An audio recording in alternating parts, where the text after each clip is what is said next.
Hello, everybody. Oh, trying to get into a good headspace here. All right. Welcome to welcome to Disclosure Now. I'm here with Erin Elizabeth, and Erin is a good friend to both this show and Jessica Jones, the Cryptid Hunters. You'll see her in the chat a lot with comments and things like that. And I met Erin on the Typical Skeptic podcast with Rob, and I guess I'll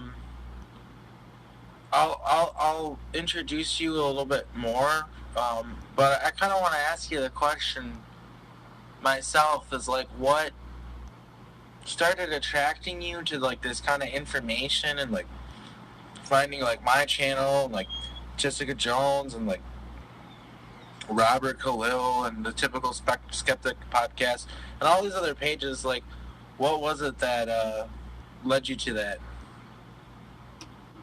Okay, so and I answered this also when I was on Julia's channel the other day, her channel Anchor Haven. So really, when Chase died, or I don't think he really died, but when he was taken, and then once I realized, Who is Chase? Who is Chase? Okay, Chase was someone that I knew. Like, I had a YouTube channel. Like, I started YouTube in 2014, and he was always on my channel, and he was like really supportive and stuff. But I never knew really who he was. But then in 2019, he started to tell me that who he was, and he was in the programs, but I don't even know like if he had figured that out or if he knew that that was going on.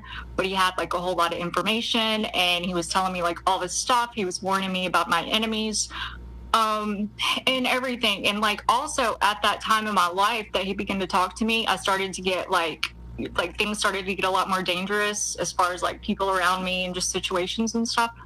But anyways, so and we got to know each other pretty well. He was giving me a lot of information, but in January in 2020, he was gone, and I was looking for him, and I was looking everywhere for him, and then I never found him. But what I ended up finding was an obituary, and at first I didn't know. At first I thought he really died, but then like I just didn't feel that he did. And so, but basically, to answer your question, in me searching for what happened to him, and I've been looking since 2020, that's how I started to come across all this information. And there were like certain parts of it that I found that, because I knew that there was something going on with him that was like really big. But, he never told me exactly that it was the programs. Because like I said, I don't even know if he had like figured it all really out. But yeah, that's how I started to find information about, and it wasn't through anybody's channel. It was just me online researching stuff. And when I started to find the information about the programs, I was like, okay, yeah, this is exactly what was going on here. And then he was trying to tell me also that I was involved with it. So I don't know, like the first video that I saw was James Rink's channel, and I watched 2 videos that night. There was a video with you, and I knew that I knew you, and there was he had a video also with Ishmael Perez, and I knew that somehow I knew Ishmael. So, but yeah, to answer your question, that's how, like, in me looking for what happened to him, that's how I found, what's going on with all this. But it's been like a long time. Like, I've been looking for a long time. But even before that, like, I already knew. Like, as soon as I was born, like, I remember like thinking like something's going on and nobody's talking about it, Yeah. So it sounds like it was kind of a traumatic event that it took to kind of make the information maybe come to surface a little bit more, and you start figuring it out. Yeah. I remember you from the Montauk Project, or Project Phoenix 2, and my recall of you helped me learn a lot about the project. Um, I'm always learning more and more and understanding it better and realizing that they had things really compartmentalized and had like ways to keep everything kind of separated but together, and kind of keep people against each other in a way almost. And so at the beginning of the show, that song I played, that song was Hummingbird. And what happened when I met you is I got that in my head, like, that, like, I'll call you my Hummingbird, and that was just in general your nickname. And I looked it up, and there's this song, Hummingbird, by Carly Pierce, and it came out like 2 or 3 years ago. It's not even that crazy big of a song or anything. It's not like a huge pop song, but I like knew that song would exist. This has happened with a few songs where I knew it would exist. I knew what it was going to sound like and everything, and I look it up and then I find it, and it exists, which is a very surreal experience for me to have.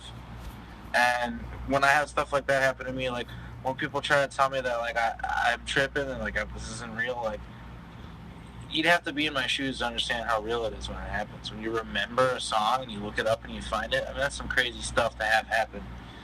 And you find it, and then the literal thing that you heard is like right there.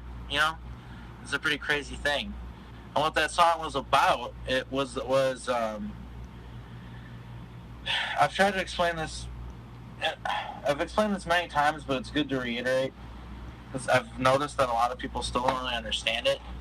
Is that Montauk, we lived multiple lives, like over and over. Like they had clones, and you'd go in there maybe as a baby or maybe older, depending on when they wanted you to go in there, and what they wanted you to know. You might have your memory and know that you're going in there and that's a time mission, or you might go in there with some Montauk programming, where it's like automatic programming, and you go in there and you don't even know that you're on a mission.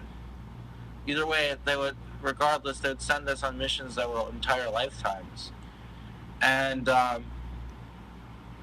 what they would do is, we've talked about the trauma twinning on this channel a lot, which is we would all have kind of like a main person that we were paired with very young. They put us in some sort of traumatic situation, have the person of the opposite sex be able to be there for us in some sort of way that would trauma bond us to them, and then we'd basically do anything to be with that person, and that was a form of mind control to get us to do whatever they wanted us to do, which worked stupidly well on me, and I'm very ashamed of it. But with you were my main trauma twin, but they would switch us on in fact, you weren't my trauma twin at all. Well, they had teams of 6 or 7 sometimes, and it would be couples of whether it's a person, a female, and a person and a male, and they go in there, and we would get paired with each other frequently. And it's Jacob's memories, but I remember the memories flashing before my eyes. I'm not him right now, but I remember it. I remember like seeing like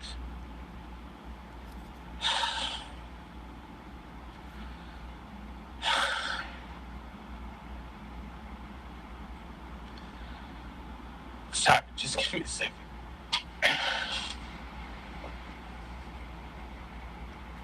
I remember seeing us in ancient Ireland, like really, really ancient Ireland, and we were among like the royalty there.